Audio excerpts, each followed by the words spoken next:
Baby insect. Yes! My Okay! Hello duelists, Rusmero here and it is finally time.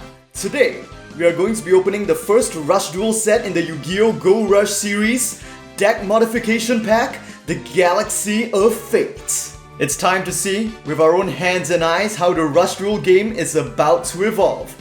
On the cover, we have the main character Yudias with his ace, Galactica Oblivion from the new Galaxy monster type, and on the box itself, we also get a glimpse of some two other powerful monsters. On the left, we have Sevensgias, the fusion between Seventh Road Magician and Dragias himself, ultimate combination between Yuga and Luke from Sevens, and on the right, we have Jointech Rex, the ace of Yuhi, Yuamu's twin brother, and also one of the main characters of Go Rush. Now let's get into our very first pack. To be honest with you guys, this semester has been so hectic, I haven't been able to catch up to the ending of Sevens and start Go Rush yet. So I still haven't seen the finale of Sevens and the new characters in Go Rush in action. But I've been keeping up to date with the news and reveals on Twitter and I am hyped for quite a lot of things in this set. This being one of them. So this is a card from the new Yokai archetype. So some of you guys might know from franchises like Yokai Watch that the word yokai refers to certain spirits in Japanese folklore. But in the Rush Duel game, they've actually used different characters to spell yokai such that it literally means sheep world instead. So it has ended up becoming a beast type archetype of like elemental sheep spirits, which is I think just awesome. So we've just got a trap card for that set. Oh, here we've got the 1-year-old broom, so we are finally getting cards used by Yuran, I think. It's been a while since we actually saw him in action. Here we have, the ladybug cards as well are coming in this set too. Here we go, Biomecha Mantis. Man, I am so hyped for the new insect types in this set. So many of them just look so cool, but since I haven't caught up to Sevens and the start of Go Rush, I'm not sure if there's actually a duelist who pops up at the end who actually uses these new insects or if their cards just limited to the card game itself. Either way, this is a deck that I am very interested in testing out. And there we go, even more of them. Intrude Beetle. We'll put him together with the other insects we've gotten so far. Okay, next pack. Oh, and I should mention that our legend for this set is Barrel Dragon as well, which I would be super hyped to pull. Next we have Serapi. What? Oh, this is a reptile. Right, Swirly's deck. A mask. Interesting, it seems to be warrior type support that kind of counters the opponent, so I'll put it with Yuran for now. There we go, another yokai, Grand Mutant, or Grand Mutton, you could call it. And our first super rare is a Fiendish Ruler card, Secret Sword Technique, Fiendish Ruler Render. And this is followed by, hey, a remake of a pretty old card with very high defense, Protector of the Throne, I believe, just a defensive warrior type. I think she would kind of fit in Yuran's defensive deck. If your opponent has a spell trap on the field, you can activate this card by returning a level 8 warrior type monster from your grave to your deck. Choose one face-up monster on your field with at least 2500 attack and defense. Until the end of the turn, it gets 2500 attack.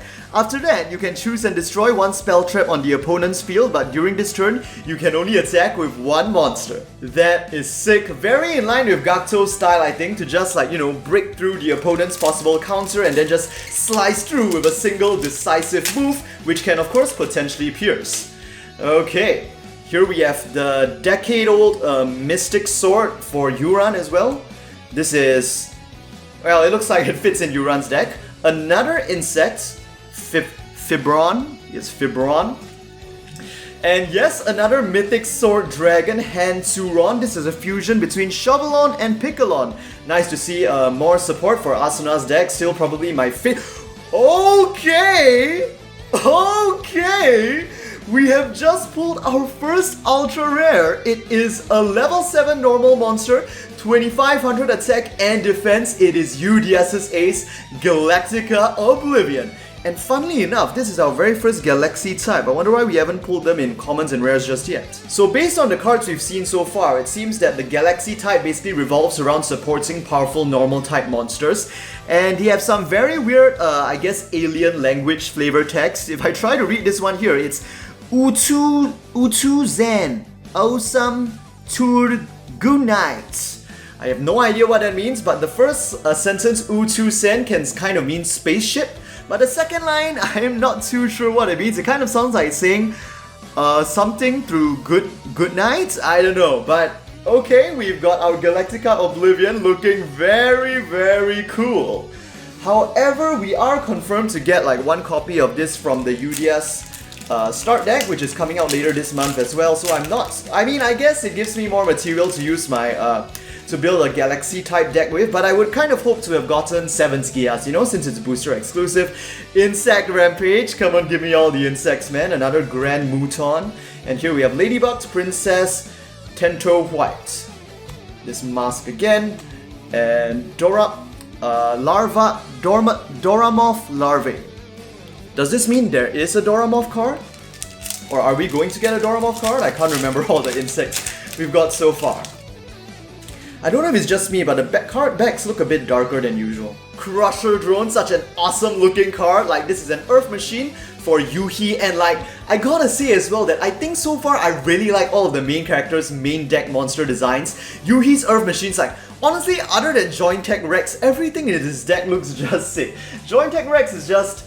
I wish it was a bit more in line with the theme of his deck, like maybe the rest of his deck could be like Lego kind of monsters as well, but they all just end up being more cool looking machines than his actual monsters. Rapid Carry Earth, another Earth machine. Meteor Charge, this is definitely for Galaxy, I'll put it at the top over there. Serapi, hey, Griffor! So this is an Earth Beast type normal monster, another remake of a very old card, but again, it's just there for defense essentially. I guess I'll put him with the Sheik because since he's a normal beast type, it sounds like he will synergize with them relatively well. I kind of like how like instead of making completely new cards for every single deck, they add a bit of these old cards here and there, just with the correct types and attributes to fit in some of the new decks we have. Enchant's Barrier, this looks like it fits, yes, insects definitely, and I love how it's like a reference to the original like insect barrier card. Next. Here we have the Fire Elemental Sheep, Pyro Wolf. Okay, followed by more Ladybugs.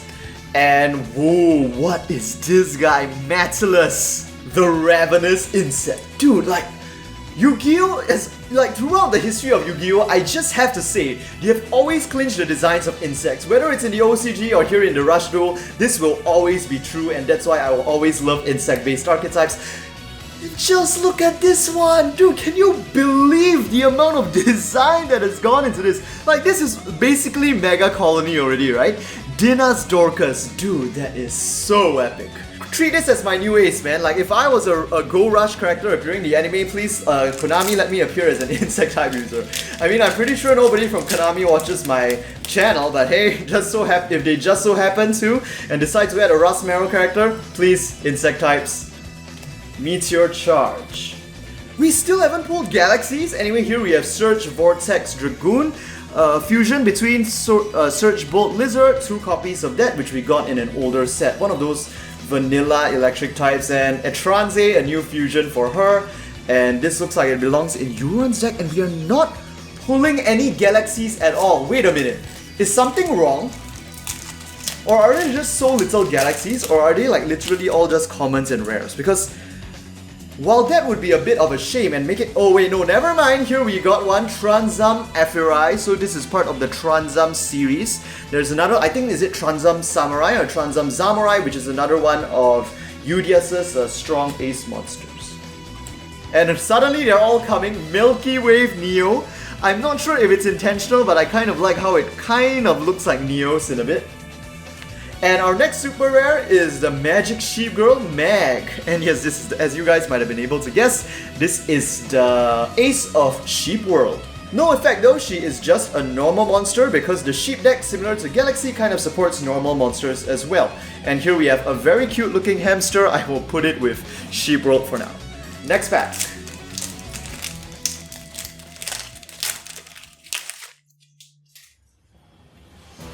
Great Cosmonarch, finally, the Galaxies are coming.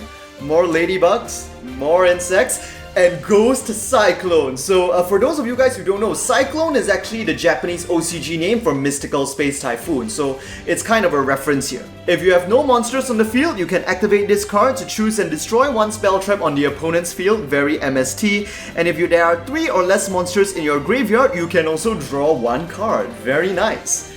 And we're ending off with Samurai of the Wooden Sword. This is a fusion between, I think, legendary swordsman Masaki and the century-old Wooden Sword, which is part of Yuran. He is getting some new fusions. I'm not sure if he ever gets a chance in one of the later episodes in Sevens to actually use these new fusion cards, but based on what I know so far, I'm assuming it's just a bonus given to him in the actual card game.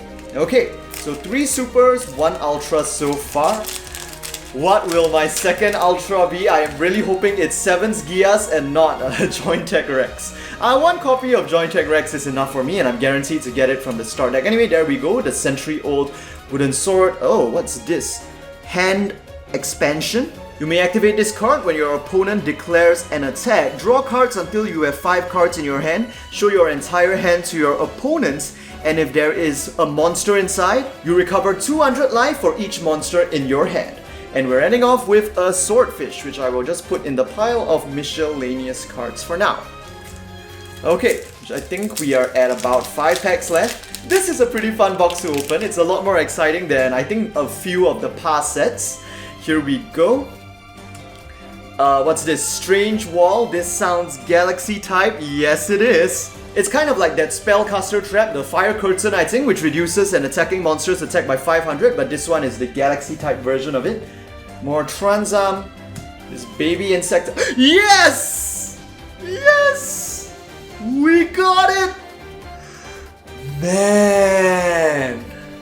Because I haven't caught up to the end of Sevens, the first time I saw this card was a reveal on Twitter, and now looking at it in person, I cannot get over how freaking epic this guy looks, man. With its 3000 attack and 2500 defense. What an awesome card, man. Like, I mean, I'm pretty sure many people would agree that in the original Yu-Gi-Oh! OCG, Duel Monsters anime, one of the most epic moments we saw is when Dark Magician fused, a Blackluster Soldier, right, fused with Blue Eyes Ultimate Dragon to create Master of Dragon Knight. Yeah, you know, that sudden combo between Kaiba and Yugi, who have been like literal rivals since the beginning of the series. And although Yuga and Luke do kind of have a rivalry relationship, I honestly see them as more as like friends and buddies, so I guess it's a bit less intense, but I still love this kind of dynamic. You know what I would have liked even more though? Like, other than 7th Road Magician fusing with Dragias, take 2 of Yuga's other aces and then fuse them with like Yame Ruler on one to create another fusion, and then fuse them with like Prima Gitarna on another one, and then he has 3 fusion aces to represent his bonds to like Luke, Gatto, and Romin, because of course arguably since his relationship with Luke is the strongest out of the 4, but to me I still really see them as like a quartet lah, and I think that would have just been such an awesome epic end, you know, to defeat the final boss of the series. I'm just purely speculating at this point though, because I know the series has ended already and many of you guys have probably already seen the last episode, but I haven't, so just let me ramble on about these thoughts. While your opponent has a level 7 or higher monster face up on the field, you can send the top card of your deck to the grave to activate one of these effects. During this turn, this monster's attack increases by 700 for each monster type in your grave, and then this monster can attack twice. Or destroy all face-up monsters on both sides of the field. What a fitting destructive effect just to, you know, I mean, I just love how the first choice effect is such an epic synergy between 7th Road's effect and Dragias's, but kind of like converting it to kind of fit the, you know, the theme of having like multiple different types in the deck, and then that second effect just decisively ending the game. I mean, resetting the field right there. So epic. Okay, let's move on to our next pack. More insects. This time it's Atlas Combat Beetle. I believe we early on in the Rush Duel, I think in the very first Rush Duel set, like Hyperspeed Rush Road, there was Atlas Beetle as like a high-level normal insect, not normal, but a high-level insect monster, right? Yeah, so this is like the smaller version of that. Pretty cool reference. The Broom, Cosmonarch, Sheep, and this is a warrior type, so I'll put it Michelinus, because it sounds like it's for Gatto.